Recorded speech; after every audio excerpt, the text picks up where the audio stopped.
Afternoon, everybody. Welcome to the first session of the afternoon, a book club discussion on Vance Packard's The Hidden Persuaders. My name is Mo Lovett. If you haven't met me before, I work for the BOI charity and I'll be the chair for this session. My colleague and co-host is Rob Lyons, as you've probably just already heard, and we'll both be on hand if you have any specific questions, probably technical. In a moment, I'm going to introduce you to our lecturer for this session, Professor James Woudhuysen, who will give an introductory talk of around 20 minutes. And James, I will send you a little red card when you're approaching 2 minutes, okay, at 18 minutes. As you may have heard this morning, or if you've just joined us, the Academy, what it's about, it's a way to step back from the present moment, to reflect on some of our kind of intellectual traditions of the past and how they may or may not have shaped the issues that we discuss today. Vance Packard's 1957 bestseller, The Hidden Persuaders, is regarded as one of those seminal books, one that's often said to shape our current thinking. Upon publication, The New Yorker described it as a brisk, authoritative and frightening report on how manufacturers, fundraisers and politicians are attempting to turn the American mind into a kind of catatonic dough that will buy, give or vote at their command. How this message may resonate today almost doesn't seem like I need to draw it out. Trump's election and the EU referendum, the two big events of 2016, still dominate much of our political landscape. And the debates continue to focus on the manipulation of voters through Facebook adverts, fake news, and so forth. Other psychological techniques, such as nudge theory, and perhaps even more current today, as commentators continue, certainly in the UK, to assess the government's handling of the COVID-19 pandemic and how that central messaging and nudging affected public behaviour. So to take us through these hidden persuaders, I'd like to introduce you to Professor James Woudhuysen. James is a visiting professor of forecasting and innovation at London South Bank University. He's also the co-author of two books, Why is Construction So Backward? And Energise, A Future for Energy Innovation. And we hope James is going to guide us energetically through Vance Packard and the Hidden Persuaders. Yeah, this is part of a project that I have to look at the years 1957 to 63, really, and to think about what they meant for American culture from really Sputnik and 1957, the same year as Packard published, through to Dealey Plaza. We see an enormous amount of writing by people on the left, generally in liberal quarters of American society. And Packard is one of the most important figures in all of that. We'll talk about some of those dissenters. I think looking at the book again, the way in which it became, the way it looks so modern today, really. Within the first 30, 40 pages, he's mentioned brands which Naomi Klein thought she invented, 20 years ago. He mentions triggers as well, psychological triggers for people with all of these consumer ads that are going on. And we know from Mick Hume's work how important that is for us today. And he also has this whole idea, really, that is so much incorporated today, but with more of a cerebral and neurological and technological IT twist to it. The idea that, we are not in control of ourselves, and that IT has conspired, along with addiction and so on, to rid us of our faculties. That's something that I think we do inherit from Packard.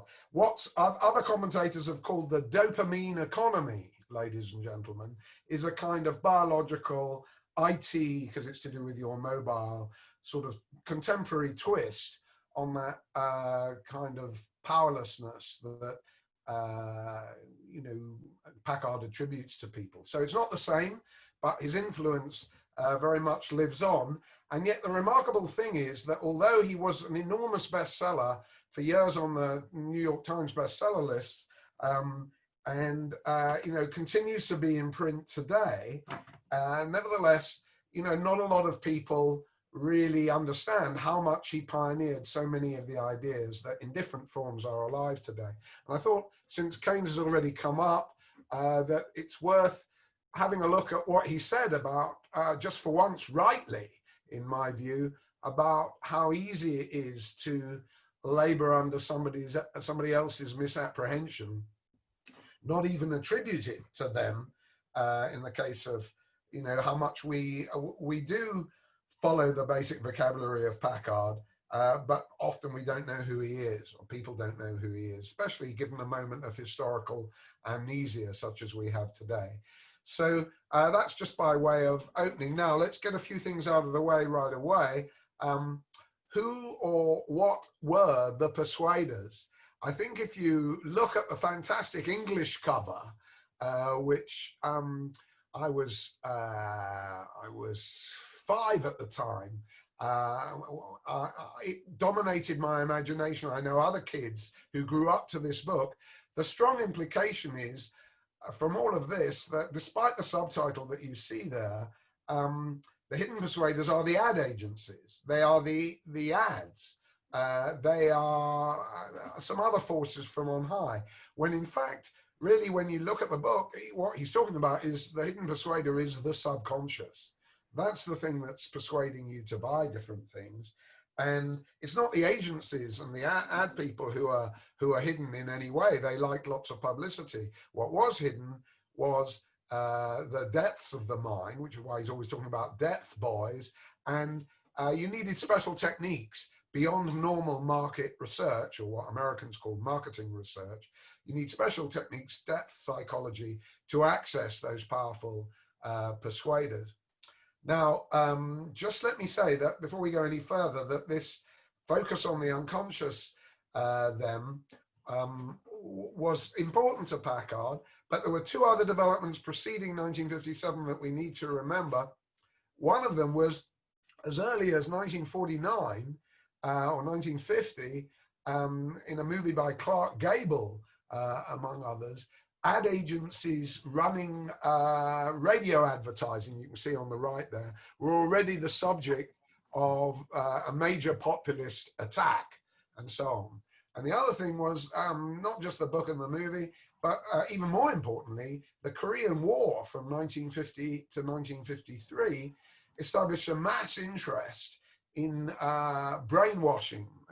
Edward Hunter, probably a CIA agent, published a thing in 1950 in Miami saying about the Korean techniques. And the idea that people were sort of zombies who could be taken over by alien forces was important in Don Siegel's terrific movie, not necessarily anti-communist, Invasion of the Body Snatchers, complete with the film noir blinds there.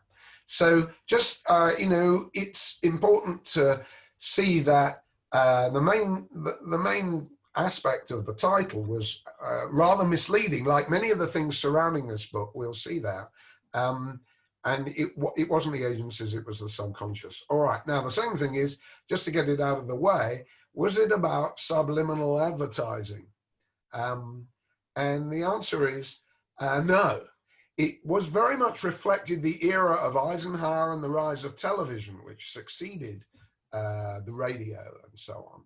But the whole story that he tells, Packard, about the popcorn sold in the cinema by means of a very quick subliminal ad,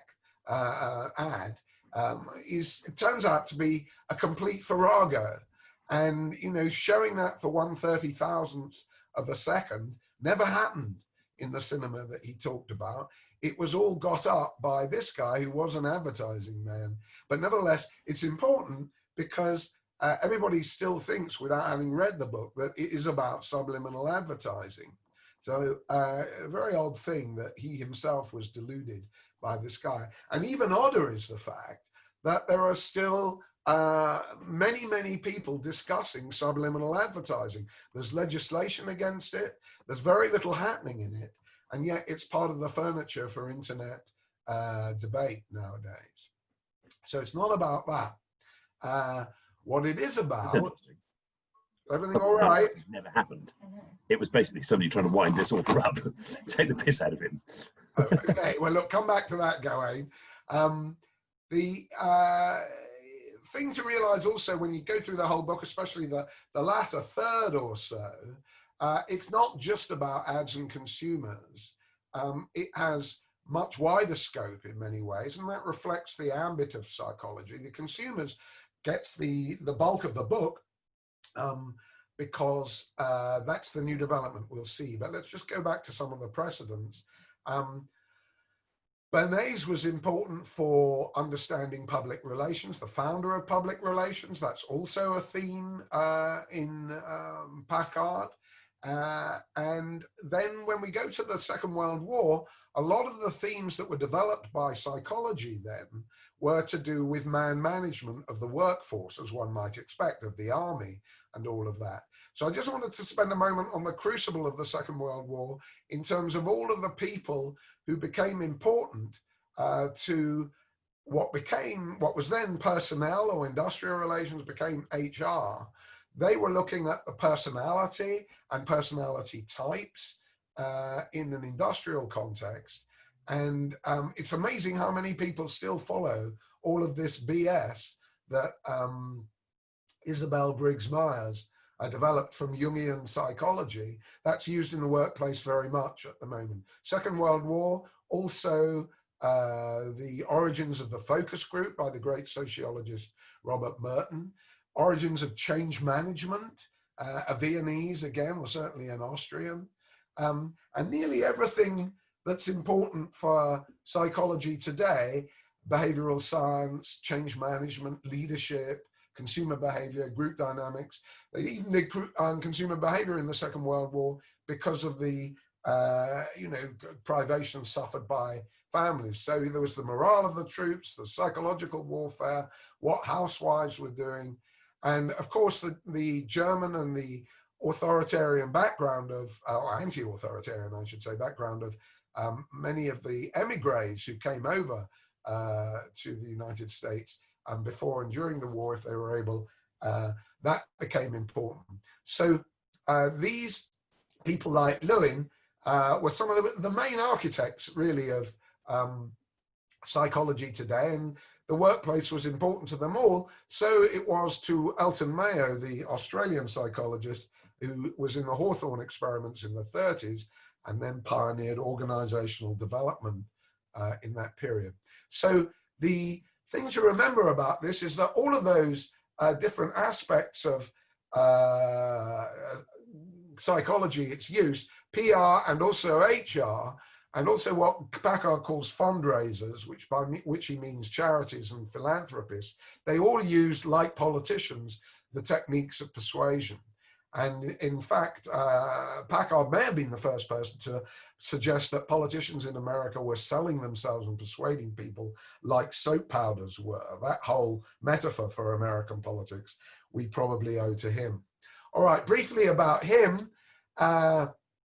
He was a muckraking journalist. I did a bit of research on this. I'm very poor to realize only now that muckraking was something that was good in those days. Roosevelt, the first one, felt even as a Republican that you needed journalists to rake up the mud and find the bad stuff in society to fix it. And Packard was very much in that populist sort of tradition in terms of finding the dirt, at least. He suffered in the Depression. He was a farm boy, kind of had a very nice time in all of that, and went through that whole experience. And he was also tutored by a prominent member of the Chicago School of Sociology, Willard Waller, who did work on education and also the sociology of Private Ryan, really. And that probably opened him up to a skeptical, but not a leftist point of view on American society.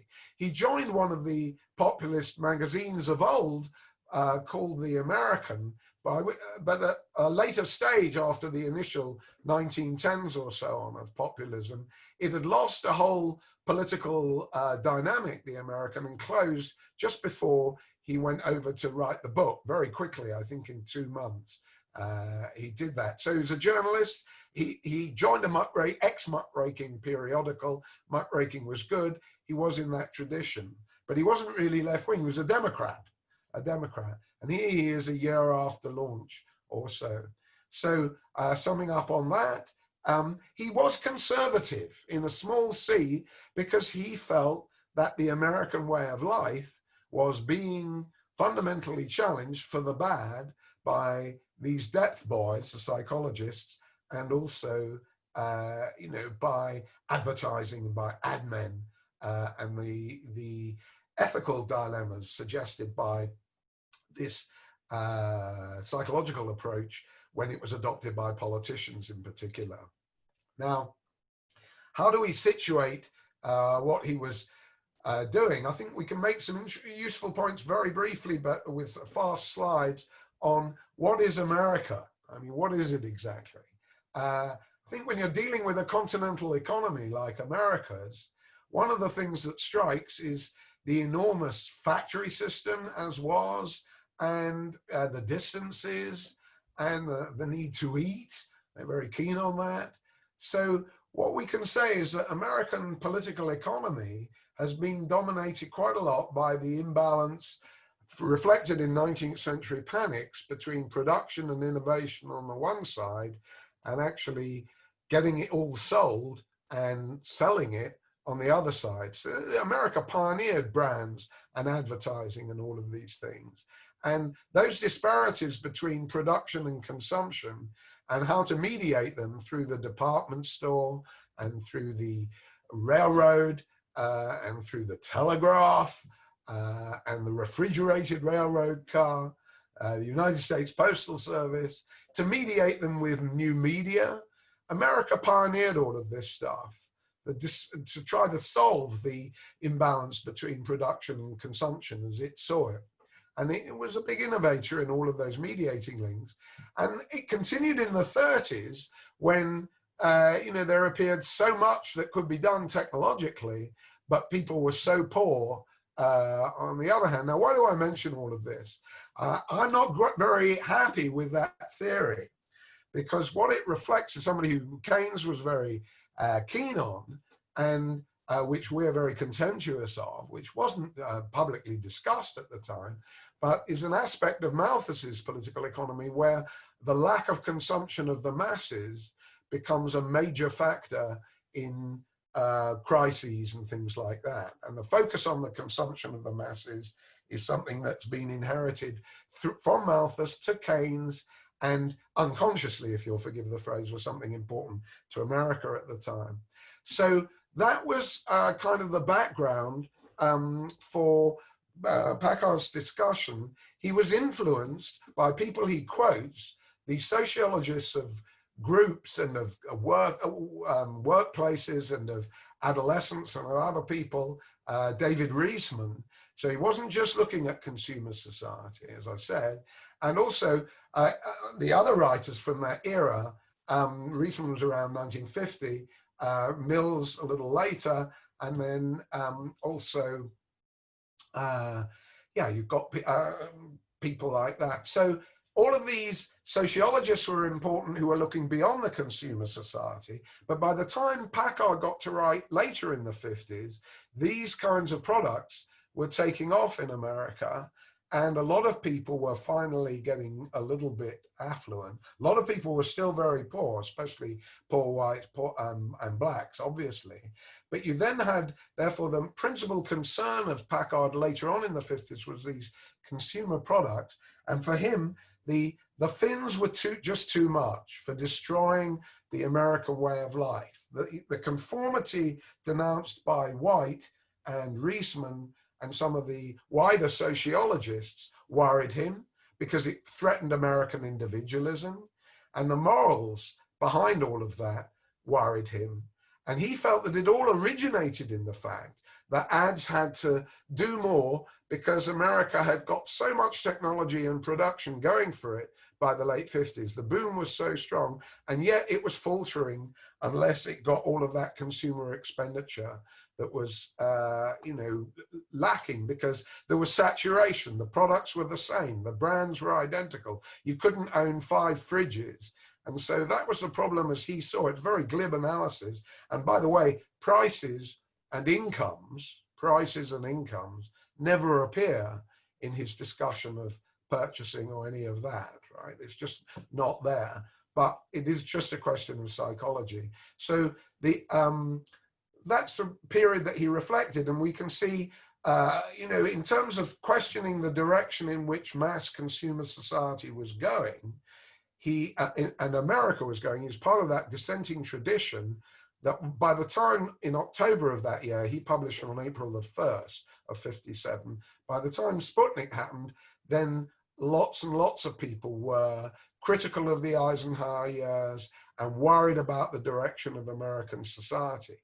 And therefore, you see in all of this, just after he published, many people going on the same themes about how much consumer desire was being developed in an un-American kind of way, especially the Canadian economist Galbraith. Now, the subsequent writers who are in this dissenting tradition didn't always talk about consumers, but the question of morals and the course of American society was important to them. And of course, Betty Friedan, 1963, did talk about the happy housewife syndrome in terms of having 2 TV sets and how all of that was a load of BS. So by that time, the left was a little bit more in ascendant in the 60s, but this focus on consumer psychology continued. 5 minutes, James. Okay, so I think I'll skip some of the other people who draw on this, but one's malleability, whether by the city or by media, and the choice of media was so important in all of this, reflects this sort of collapse of the subject as more and more American commentators, often of a liberal persuasion, pile in to say all of this stuff. Now that leads me to the most important part, which is what Packard is really saying is that people can be manipulated, but as somebody already said in the earlier session, manipulation doesn't tell us everything. What's more important is that it's not the manipulators, it's the view of the human subject as being susceptible, as being suggestible, as being gullible, that's, you know, logically prior to the idea of manipulation. So if you look at the celebrated but never read writer Maslow, in fact, he understood, a bit like Packard, that there was more to human beings than just consumption. Packard himself talks about goals and purposes and things like that, not just human needs. And that's something that we need to uphold, because it's what marketing people never think about. You know, our capacity to judge, to make moral decisions, to learn from each other and to progress and so on. But what people are much more concerned to do today is to stress the deterministic side of the human subject. In other words, I mean by that they are determined by their buildings, by their environment, by their psychology, by media, by dopamine, and so on. They have no independence in all of this. So for Packard, you know, the point of departure and what he has entrenched very successfully over the past 50 years is that it's not just that we're manipulable, it's that we begin and start from the fact that we are not in control of our inner drives, and we are mostly needy. And that's the big problem that he establishes, which is now even more perverted today than it has been more than 50 years ago. Thank you.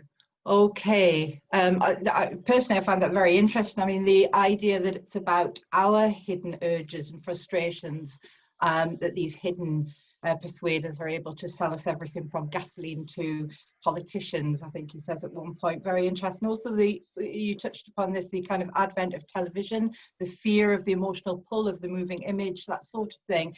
Found that all deeply interesting. So I'm sure I'm not the only one. If you would like to ask a question, I'll take a few. I see we've got some hands up already. Give James a chance to gather his thoughts. Yes, David. Bowden. Yep, hi there. Thanks, James. That was a really interesting introduction, and good to sort of put sort of Packard in the right context there. And it's always actually interesting in that book where you remind yourself that actually so much of the tricks that he's talking about are to correct bad advertising. It's often somebody has brought out some kind of modification to a product. But what got me thinking in this discussion really is that I suppose the kind of contemporary equivalent to kind of Packard, the book that will be waved at you as somebody who works in public relations, and when you kind of deal around kind of public health and the question of advertising is Daniel Kahneman's Thinking Fast and Slow, which kind of claims to in many ways kind of advance this sort of thesis even more into the type 1 and type 2 thinkers, and often in fairness to Kahneman, I think is also as unfairly misunderstood as some of what kind of Packard's kind of sort of talking about, because actually what often gets missed sort of there is that it's often presented as that sort of book of there is the unsophisticated thinker type 1, it's the sophisticated thought process as type 2, i.e. the kind of the sort of the stupid ignorant consumer on the one side and the sophisticated educated one. And actually Kahneman makes the point quite often that actually the most gullible to kind of hucksterism there in Packard too is actually the people who are a bit educated. They actually can be kind of the most kind of hoodwinked by their kind of assumptions and their kind of conformity of sort of thought. That can actually be the thing that confuses sort of people an awful lot.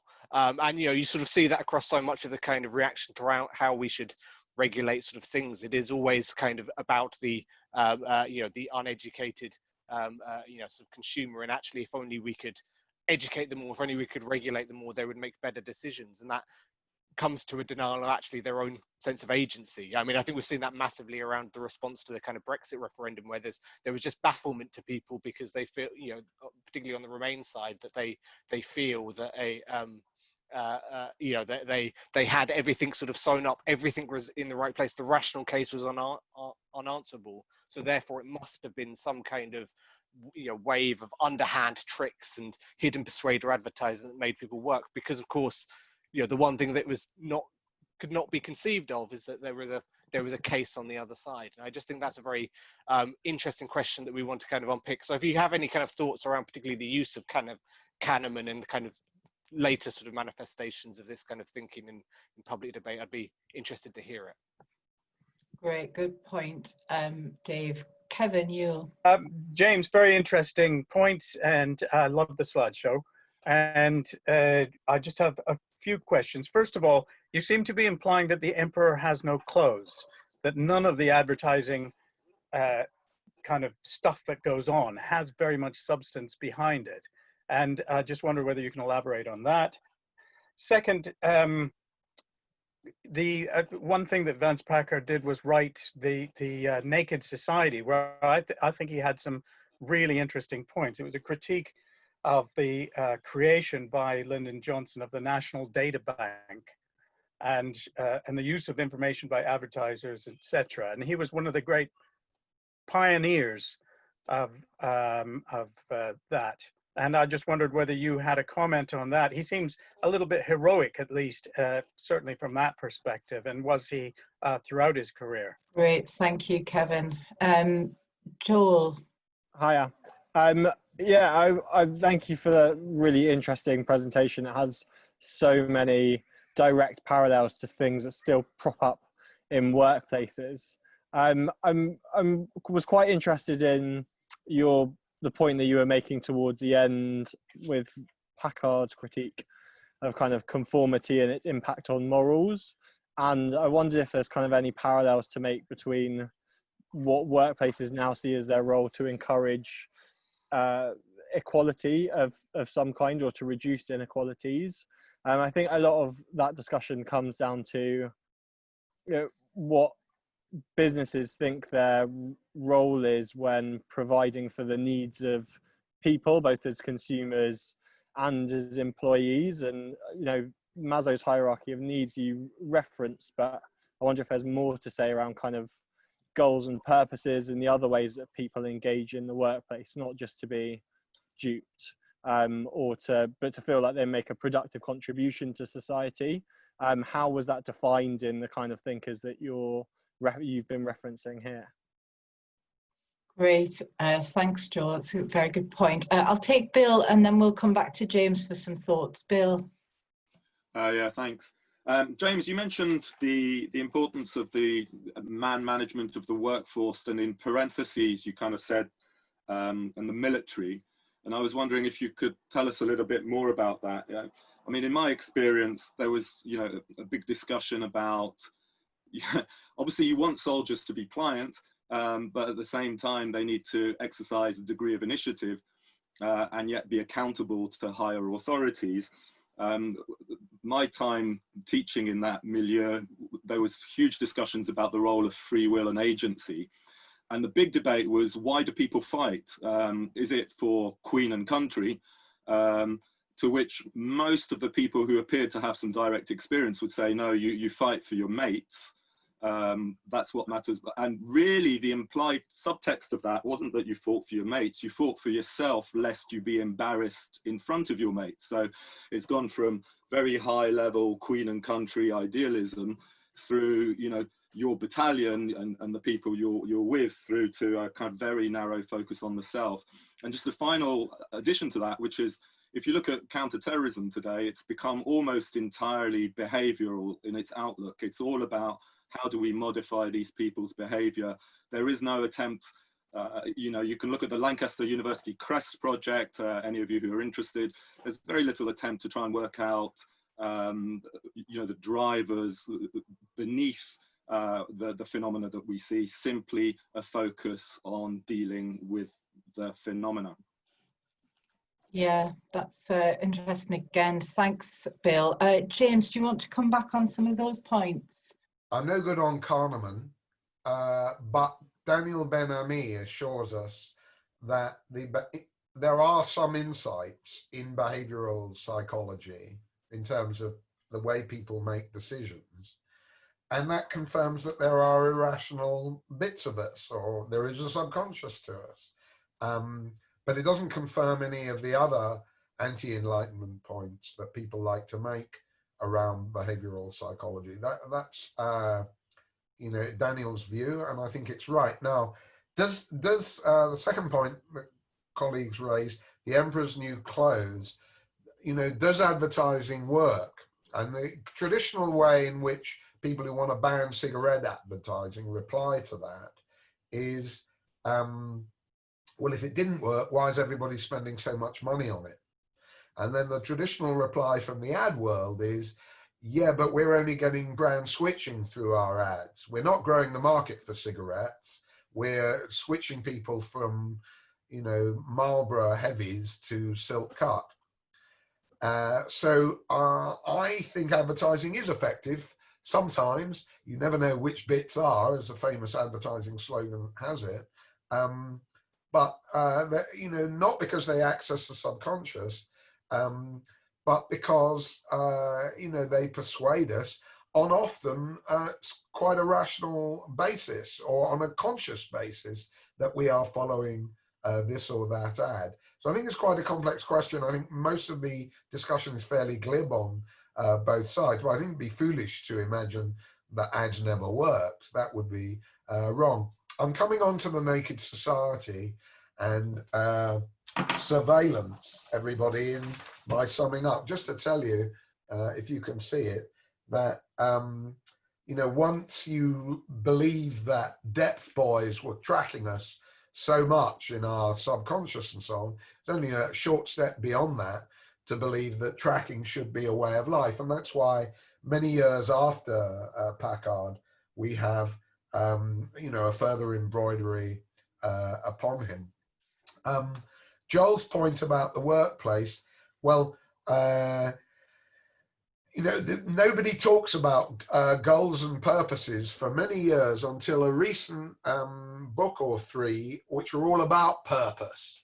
And one of them is, I think, called Getting to Why, or something like that. It's a New York Times bestseller. I think it's fair to say that the new conformity, which Packard would have bridled against in the workplace, is that we all adopt this psychobabble and that we completely forget about goals and purposes, except insofar as they relate to our individual identity. What are our life goals and so on? But in terms of the goals and purposes and clear direction of the organization, where conformity can have a role to play, it's called a division of labor and being decisive, then of course, you know, that's not so much an issue. It's just a personalization of goals and purposes. And I think that relates to Bill's question, why fight? It's now become for your mates so that you're not embarrassed. And I think embarrassment, probably a very fertile category for us to explore in the next few years. You know, why do I feel the need to bend a knee? Because I'm going to be embarrassed if I don't, and everybody's going to, you know, think I'm a terrible guy. So you know, embarrassment, social stigma, and even, you know, the mob against us is something maybe for us to meditate on. Great, thank you, James. I'm going to come out for some more questions. Phil Hammond. So, a couple of remarks on how and in what ways this sort of discussion of psychology and advertising is relevant for today and how it became so. The first thing to say is that histories of psychology and advertising usually trace it back not to World War II, but to World War I. So the aftermath of the First World War, people like Ed Bernays and Walter Lippmann were, having been involved in it themselves, very aware of the power of propaganda, and specifically psychological propaganda. So a key touchstone is the "Daddy, what did you do in the war?" poster, playing on people's feelings of guilt and so forth. Now, if you read people like Lippmann, and it was very interesting what Jacob said this morning about the relationship between what we might call the manipulators and the kind of Austrian school of economics, given the Walter Lippmann colloquium. Lippmann and Bernays are both talking very explicitly about engineering or manufacturing consent in the context of the masses entering politics in a very dramatic way with the Bolshevik Revolution and the extension of the franchise. It seems to me that 100 years later, there is a very strong, discernible echo of that concern and that conversation. Second thing is that what's particular and what's different about the discussion in Packard's era is a sort of broader disillusionment, still growing in 1957, but it continues to grow, a disillusionment with consumer society. So Packard's other books, the Status Seekers, the Waste Makers, about built-in obsolescence, it's expressing a kind of a felt lack, a kind of emptiness or a hollowness about contemporary consumer society, that it lacks real meaning. It just gives us these superficial satisfactions. And that's another way, I think, in which that discussion seems very much pertinent to the present. I'd just be interested to hear what James thinks about that. Thank you, Phil. Alex. Thank you. One very quick point, James, and then a more important question to you. Who remembers Tab advertised as 1 cal, 1 calorie? Well, it fell on its arse because it was no part of a bigger conversation, whereas Coca-Cola Light, we all drink that now. So I think advertising tends to be late to the party, and I think that's a hint to its ineffectiveness, while I still agree that it has its place. Anyway, James, I found it particularly interesting that you located Packard in the broader conversation about psychology. but that they were still, if I'm getting you right, they were still, Packard was still one of many dissenters, because they anticipated the kind of collapse of the old order. So I'd be interested, if I'm getting it, if you could kind of expand on that. You made the point that he was more conservative with a small c than radical left. So how does he fit into the new left movement? Yeah, thank you, Alex. That theme's coming through, isn't it? Packard as a dissenter or as a hero, someone who warned us about these kind of hidden persuaders. Thanks for that. Robert, close. Hi, yeah, just unmuting. Yeah, I was pleased that actually that Dave Bowden brought up Kahneman. I think I just wanted to one minor correction. I mean, Kahneman mainly talks about type 1 and type 2 thinking. So it's not that there are type 1 and type 2 thinkers, there might be, but it's we can all think fast. We have, like, you can play a game of squash and you react quickly, or you can reflect. And one thing that I think comes out of Kahneman, and it does pick up many of the themes, is that, you know, to the extent to which we're being encouraged to be fast thinkers, not make considered decisions, not reflect by advertising. I mean, I don't really actually have a very strong opinion on that, but I think one thing that is interesting, Kahneman's useful because he opens up this possibility that, you know, the space that we exist in changes the kind of thinking of which we're capable. And I think that's actually quite a useful idea that's come out of cognitive psychology in the last 50 years. Just one other really minor point again is, James, really loved the slides as ever, was talking about embarrassment. Actually, in philosophy, the big emotion at the moment is shame and guilt. Shame and guilt have been big for about the last 10 years and only getting bigger. It shows that philosophers once in a while are ahead of the game. And I think, yeah, you're right. This is really something, I know lots of my colleagues are working on it. Kurtzy is the big author. And so, yeah, it maybe is something worth thinking about a bit more. Brilliant, thank you. Very current. I'll take Sheila and then I'll come back to James before we come back out again. So Sheila. Just a couple of questions. James, you'd mentioned at some point in your presentation, or you seem to assume that we are more malleable now. And I just wondered what your thinking was about, are we really more malleable now than the 50s when some of this consumerism and advertising was first introduced? And, you know, we navigate so much more media now. So I'm just wondering how it's comparable. I mean, anyone only needs to watch an 18-year-old on their phone, you know, in terms of that thing about the speed at which they navigate information and purchase stuff if they're able to. So I just wondered there seemed to be an assumption that we have become more malleable, but have we? Are we not just, I suppose in the absence of authentic needs and wants being addressed, are we not just aware that we're being ripped off? You know, is there a subtle difference between knowing we're being ripped off and actually fully, wholly buying into all of it? Question. And then also, isn't there something slightly snobbish about how we're talking about this? So to argue that consumerism is kind of just looking at shallow satisfaction of fake needs, you know, whereas actually all of the things we've consumed since the 50s, you know, you could argue that a huge amount of them are just great. You know, it's great to have those needs satisfied, even if they appear to be shallow. So there's a question about how snobby we're being. And then finally, the point about work, something slightly different, but I do completely agree with this idea of the workplace being somewhere where, you know, you can't hide anymore, can you? So I think most people have pursued a life of pretense in their work. And I think it's only very few people can genuinely be themselves in work. And I've kind of always known that. And I've tried to find work where I can be myself, but that's a big life challenge, really, isn't it? But it is harder for most people to hide themselves in work, you know, whether you're a bricklayer or you work, you know, whatever company you work for now, you've got some psychobabble going on.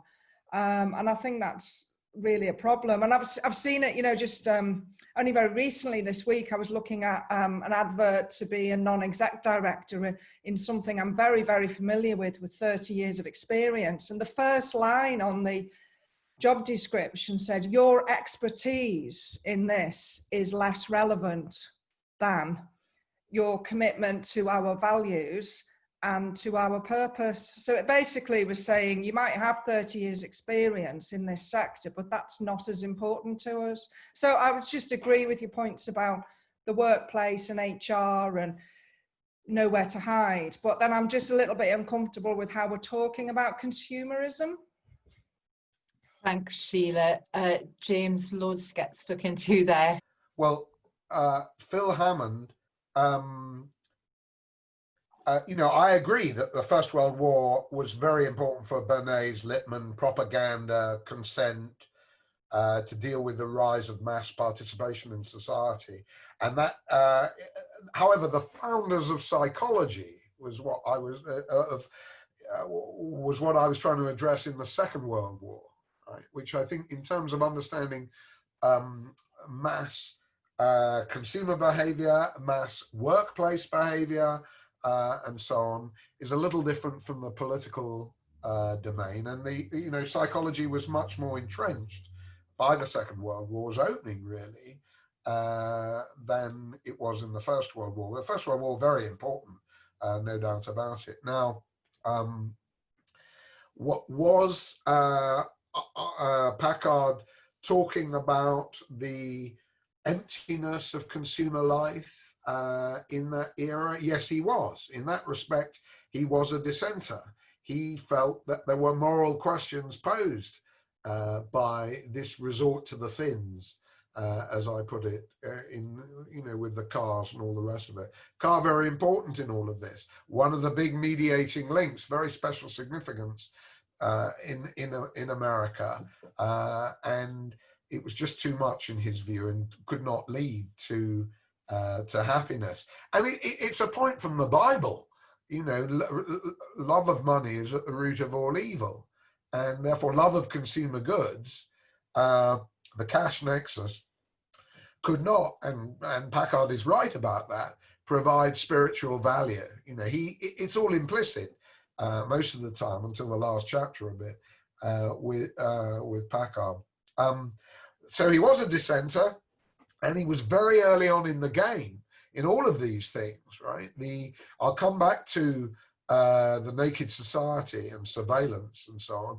But, you know, he had that journalist's, the muckraking journalist's eye for the story, and he had some depth himself in terms of theory, and therefore, you know, he commands our attention. It's a great piece of writing, and its contemporary character, you know, shows that he was no slouch. And in that respect, he was a bit of a hero for sort of trying to get underneath the surface of things. Sheila, just to conclude, I don't think he said, or I said, that we are more malleable now. I think you hinted, and the article that one or two people have got for me, I can send it out, by Michelle Nelson, written on the 50th anniversary, 2007. She makes the point that we have today what is called, it's another big fertile area for research, persuasion knowledge. Like, we know we're being ripped off, as Sheila was saying, right? We know that we're having a flutter in gambling and we're not going to win, and all of that, but so what, right? So, you know, if anything, we're less malleable, I would say, because we know that there's fake news. We don't believe BBC. We know that ads are not very credible. So I don't believe we're more or less malleable now. I'll come back to fake needs and maybe the workplace in my summing up, if you'll let me. Yeah, that's great. Thanks, James. We'll come back out for some more questions. Phil Mullen, please, if you can unmute yourself. Thanks, James. I just wanted to focus on the debate in the 50s, and I thought that useful context you gave of the Cold War, because I think this brings out the usefulness of looking at this debate as it was going on then, in order to throw more light on the culture wars today, because you ended emphasizing or drawing attention to Packard seeing himself as responding to moral decline, and that was a direct response, I think, to the depth guys, to the motivational researchers who were very open in presenting their ideas as being anti-communist, as being about defending the American way of life through changing the American way of life. So they were people like Ernest Dichter was very open in espousing the merits of what he called corporate hedonism and of consumerism as a way of keeping associations with American democracy, because he was, worried about, as the people who were talking earlier also about the interwar period, he was motivated in terms of these motivational researchers were motivated by fears of not just of fascism, but fears of communism.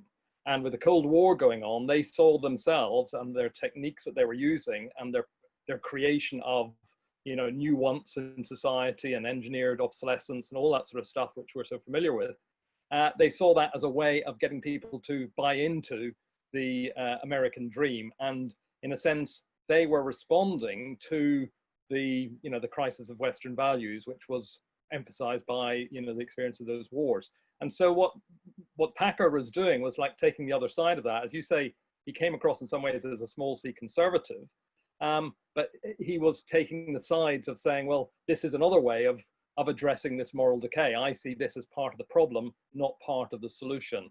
And I think why it's useful is that it shows that while there seem to be two polarities in this debate between the persuaders and the critics of consumerism, they're both responding to the same problem in American society at that stage. And as you rightly emphasized at the end, they both have this patronizing view of the masses. They both have this view that the masses are manipulable. And in some ways, to conclude, Packard went further than the advertisers, in that he seemed more imbued with the possibilities of advertising. He actually gave it so much credit that he justified writing this critique of it. So much so that by the end, it was Dichter actually in his autobiography wrote a chapter saying, titled "Thank You, Vance Packard," because he saw Vance Packard as actually bringing to the world's attention these advertising techniques and saw it as a bit of a promotion of his own work. Yeah, I think that's really interesting, Phil. I often think that about Cambridge Analytica. People had more faith in them than they seem to have in themselves at times. Really good points. Simon Belt. Thanks. James, you mentioned the Start With Why book by Simon Sinek, which I quite like, actually. So could you revisit that persuasion versus purpose discussion that you introduced? Because I thought that was really interesting. The Start With Why thing is all the rage in all the business networking groups that I go to. And it seems to be not about persuading or advertising values or anything like that, but much more assuming that there are kind of fairly or static values that already exist out there, and more it's about a business working out who they are in order to be able to talk to the right people, rather than thinking that they can manipulate their audience or people. So that it's less purposeful in that sense, but it seems to want a purpose for a business. So it's a really kind of odd thing, but it kind of links into that the experience of the Brexit, because that there was no persuasion. Everything was thrown at remaining in the EU, and that sense of being able to persuade us just wasn't there. But the sense of purpose of I mean, what was the slogan of Brexit before Get Brexit Done? Take back control. That sense of having purpose was quite there against the idea that we're all persuadable. Very good. Sense. Yeah, no, it does. Thank you, Simon. I'll bring Jo in first. James, I just wanted to get a sense from you whether it's like addressing the other side of the equation, I suppose, at the same time this discussion's going on, which is around the extent to which some of the focus on behaviour and consumer feels like quite a bit of a displacement exercise, because you just wonder, I suppose it's really discussing that tension that you were alluding to, well, you stated explicitly at the start between the productive, innovative side and consumption, and that so much of the discussion from that period of the 1950s all the way up to the present is very much focused on the problem of the consumer, with less and less focus on the questions around production, innovation, and then on the other side, looking at the issue of the way that marketing and social marketing was used around the sort of public elements of health inequalities, also seem to take on some of the discussions around marketing and the consumer, bringing it into public life from the 1970s as the confidence in the ability to address structural inequalities in society really diminished. And that parallels with the decline of working class organisation, where the market is able to consolidate atomization by looking at segmentation and the behaviour of communities and individuals, as opposed to what had dominated. So I think I'm just trying to draw out a little bit more that the preoccupation with psychology and crowd is one aspect, but you also see that, is it not also quite a strong symptom of weakness and its relationship to wider political economy that becomes, as I said, a bit of a displacement exercise. So it's also a sign of weakness. Great, thank you, Jo. Austin, are you all right to come back in? Or if that's okay, I'll keep the camera off because I've got a very poor signal. Only a couple of quick points, if I could. One is, I've always found it amusing that actually, since people have mentioned Brexit, that it's one of the least successful predictions that the creative industries, who seem to pretend that they know what the people think, have come up with, since they all got it fundamentally wrong and are still trying to re-justify it. The second thing is that there was always this understanding that advertising necessarily didn't work in that kind of fairly instrumental way, direct way, but actually the people who stopped advertising fell off the public consciousness. So you had to maintain your role in advertising in order to kind of keep people on board. But the idea that people would drop out of the system, or people, would make individual choices, had to be reined back in by continuing to advertise and draw them back into the system. But those are just two my little quick observations. But generally, since we're talking about America in the 1950s and 60s and the birth of consumerism in many respects, and looking at kind of private goods, which obviously Vance Packard was fundamentally interested in, I think that there's also, on the flip side, in the UK situation, where we have the idea of the NHS as a public good, but actually as a consumer good, much more stringently in America, obviously, where you had to pay for it. But, at the time of opening up the NHS, there was a conversation about, isn't it terrible? People will come in and they'll take hundreds of pairs of glasses because they can, because it's free at the point of delivery, and therefore we have to kind of rein in people's wants on the issue. And I think it's kind of now become, over time, it's become this kind of ultimate consumer product in many respects. And you see the clapping for NHS, the idea, we're now defenders of the moral worth of that kind of consumer product delivering health. The real needs can be rationed. They've developed a loyalty to the system beyond most other products. And I think, the morally rejecting the consumerism is the problem, which is where the NHS kind of finds its kind of moral standard. So actually taking a stance against Packard's idea of hidden persuaders against tobacco industry, against the drinking industry, against the gambling industry, is really where this ultimate new kind of public consumer product has really taken force. Sorry, you're straining, so I don't know whether you can hear me clearly, but I'll stop there. We did. Thanks, Austin. That was great. I've got one more contribution before we come back to you, James, for your summing up. Rob, who can't put his hands up. Rob, do you want to unmute yourself?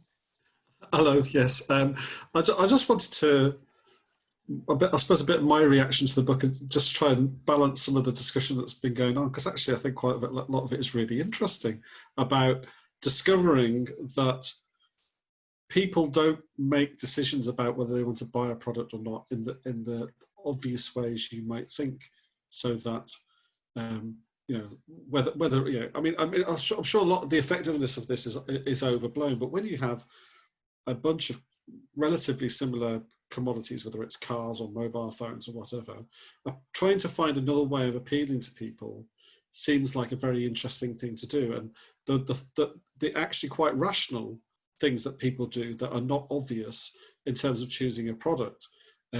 So, I mean, for me, for example, I buy mobile phones that anything but Apple, just because I've sort of built up this kind of hatred of Apple and all of its kind of the kitsch that goes on around it. So in the sense that I'm making choices based on that, but actually asking people and digging into why they make choices, not what they say they make choices from. And this is, I mean, thinking about, for example, the shy Tories and things like that, but how people actually make decisions about how they're going to vote and things like that. There is something interesting in this material, even if it's overblown. If you listen to the PR people talking about giving themselves their own PR, you know, the claims are overblown, and the claim in particular that this indicates that people are irrational, I think is wrong. But it's that there are other elements of rationality that are going on, which I think are interesting to explore. Brilliant. Thank you, Rob. James, are you able to unmute yourself and come back in, try and take on board some of those points in your final summing up? Right, ready? Yeah. Phil Mullen made a great point. I underplayed the Cold War dimensions of it all. The fear of communism and the endorsement of American capitalism through consumerism was a moral position that really was the opposite side of Packard's moralism. And I thought that was very interesting. And you've read Dichter's autobiography. As ever, you're ahead of me, Phil. Simon, start with why. I haven't read it. I just know of its popularity. I think we could use a discussion on goals and purposes and all of that. And I think also psychology in the workplace, I'm glad that colleagues have picked up on that. We need a whole lot more on all of that, you know, we've not really written about it, and it's a very big deal down there. Start with why and all of that isn't to do, with consumers and so on, but I think that in highlighting purpose, Simon, you're right. Now, if I can just conclude on the slideshow, if I can share the screen. This is also very important, right? The discussion on needs, which New Left reviewers loved, and false needs and so on. Absolutely right, Sheila, that the discussion on, making people want things that they didn't want, creating dissatisfaction, as Packard has it. Of course it's snobby, and of course also, Joe, it neglects technology. The focus on consumption, in some ways, there was a great amount of talk about technology in the 57 in particular, just as there is today, right? So if you go to the actual year in which he published, this is from a follow-up to Energise that I did. It's quite remarkable what was happening in America. And Packard himself registers it. Can a society look after people and their consumption when we're accelerating at such a pace, right? But, I think Joe's right. His focus on products like this, which I specially brought to fans of the Academy of Ideas, or indeed just 2 years later this, was in some ways to relocate the faltering of the American economy at that time. And, it was an iffy boom that they went through. They went through a major recession in 57 to 58. I've written about that. Now, the focus on consumers and on false needs in some ways, and a critique of that, very peculiar to America.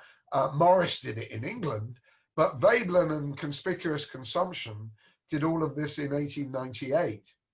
And what Packard did was take up that and say, well, look, all these new needs that you're being forced to develop by the ad men, they lead to crappy packaging. He was the first person into bad packaging, the first person to talk about our over-reliance on oil in the same book. He felt that there was planned obsolescence. He was not the first person to talk about planned obsolescence. That was Stuart Chase in the 30s, quite popular then. But this really has made planned obsolescence a conspiracy by the capitalists to make us buy more shit. It's an article of faith with Extinction Rebellion. And then we do have the Naked Society saying, once they've picked up on all your psychological needs, of course, they'll just be picking up on you in general. I just want to say, I don't know whether people know this, but if you read Marx's Grundrisse, he felt, quite as Joe was, as Sheila was saying, that the development of new needs was not something to be snobby about. It was something that was good. It was one of the good things about capitalism. You didn't have any new needs under feudalism. You just ate the same old mud pie. But in capitalism, you wanted chocolate and all the rest of that. And that was a good thing. It was one of the great things about it. So I think, although it's true that the cash nexus consumerism can't give us a philosophical and spiritual sustenance that we would like, we favor consumerism, or at least consumer goods and new ones very much. Packard saw it as wrong. We think it was progressive. Now, just to conclude, the impact of this book was quite enormous. And I think in Germany, among other places, and I think it really does in some ways reflect the long-term impact of the Frankfurt School in believing that we were, not conscious subjects. And it's very interesting that, it's had its own influence on the Frankfurt School, more influential in some ways. But if you read Marcuse's One-Dimensional Man, he doffs his cap to Packard. And, Packard very influential in One-Dimensional Man. So just summing up the whole talk, the subconscious, manipulable, not the manipulators, new wants and needs, bad idea in Packard. And in terms of, ironically, and this is what I'm going to end on, he had a big influence on mass psychology. We all believe, and Rob's not wrong to register the upside of his book, which is utterly fascinating. And somebody else is right to say, the NHS point, Austin, it's very fascinating that he fastens on, cigarettes, booze, and everything that the NHS is opposed to in the way that he does. So I think, his impact on how we view the masses has been enormous. Not just that they're dumb or dupable, but also that they are being exploited, not in the workplace, but through consumption. I think that's important with Big Pharma and everybody else. The critique of Big Pharma and of the green critique of society is that we're exploited as consumers because we're being led like lambs to the slaughter. And that's something that we will have to do a lot more writing about, thinking about this whole area. Thank you, James. I've unmuted everybody. I wonder if we could give James a round of applause. Thank you. I Thanks, James. Everyone. Yes. Thank you.